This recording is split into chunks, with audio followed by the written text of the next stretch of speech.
Hey everybody, Mark Edward Lewis here from cinemasound.com. Today we're going to answer a question we get from time to time. People asking us what kind of large diaphragm condenser microphone should they have. And typically we want to have these in studio. We really don't want to use these on set. They're usually very delicate, sound amazing, but very delicate, usually very expensive, and are predominantly used for recording music and vocals and, of course, voiceover. So their usability in independent media creative space is kind of limited. We also, of course, use these for podcasts, and that's where they probably get the most use. So we're going to answer this question in a couple of different ways right now. So the two ways that we want to use large diaphragm condenser microphones are in studio and podcast. Lots of other uses, but I just want to cover those for now. All right, let's start with podcasting. Podcasting generally is pretty easy to find a microphone for. You don't need super high fidelity sound. You really just need dialogue, people talking. And a large diaphragm condenser, anything over $400 is going to do that pretty well for you. And in such a case, my suggestion is you save your money and buy yourself something like the NTK. Don't buy the Røde podcaster mic. That thing sounds terrible. It's noisy. It's a dynamic microphone. It is not. Don't buy it. No. Instead, buy their NTK, or if you have the money, the K2. Much nicer microphone. In fact, the K2 has a built-in awesomeness thing because it has what we call a variable polar pattern.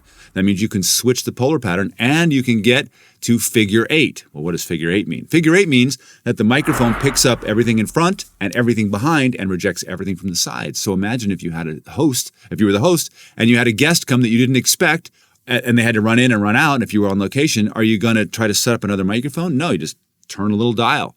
And now you pick up them and you and everybody else is rejected. It's really great.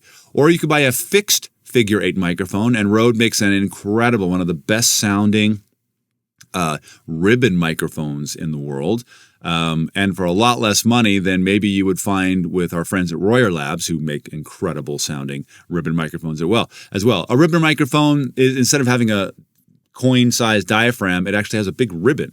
Very delicate microphone, but a beautiful sound, beautiful warm sound, and always fixed figure 8, meaning they reject everything from the sides and only front and back.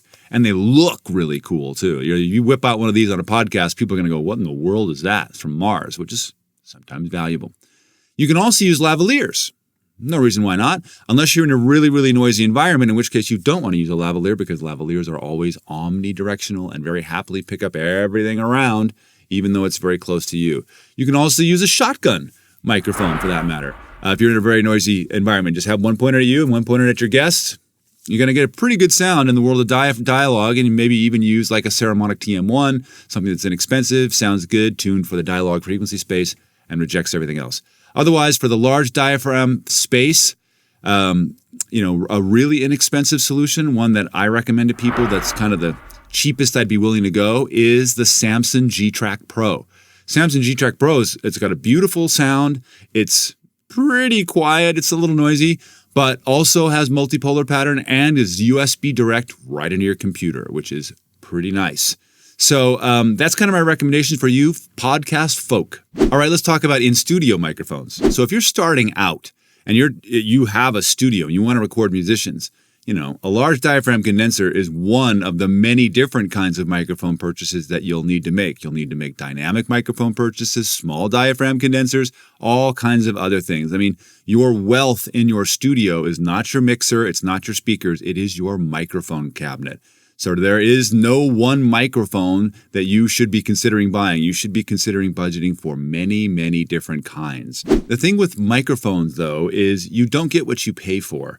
The more expensive the microphone doesn't mean that you're getting the same value as something that has a really innovative way of working and cheaper. For example, you can buy an $8,000 AKG C12, amazing sounding microphone, but if you compare it to a Røde NTK, most people, they'd hear the sonic difference. I mean, obviously it has a different sound, but they wouldn't really know right away that, wow, that's a $7,000 difference, $7,500 difference. Why would I do that?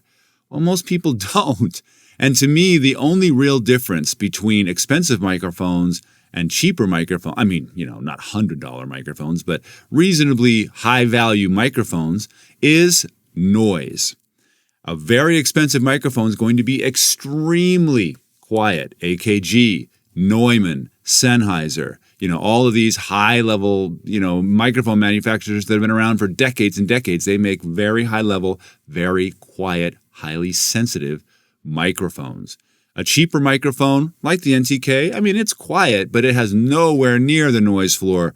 It's way down there for those Sennheiser and those your top brand name microphones. So if you're starting out, you can get a lot of great value in buying inexpensive large diaphragm microphones. Again, the Røde K2, the NTK, and then of course your dynamics, which you absolutely must have in studio, which would be the SM58, the SM57, the 421, the U87, maybe even the U89. These are just standard basic things, and so many of these. And many actually of these microphones we've recorded at the cinemasound.com microphone archive, and you can hear what many of these sound like and test for yourself. Hopefully this has been valuable to you, and if so, please subscribe to us here at cinemasound.com YouTube channel, and come visit us at cinemasound.com, where we have hundreds of articles to help you get that unfair competitive advantage in the Hollywood and independent marketplace and multimedia to get that powerful immersion for your audience. And it always starts with recording good audio and having good microphones.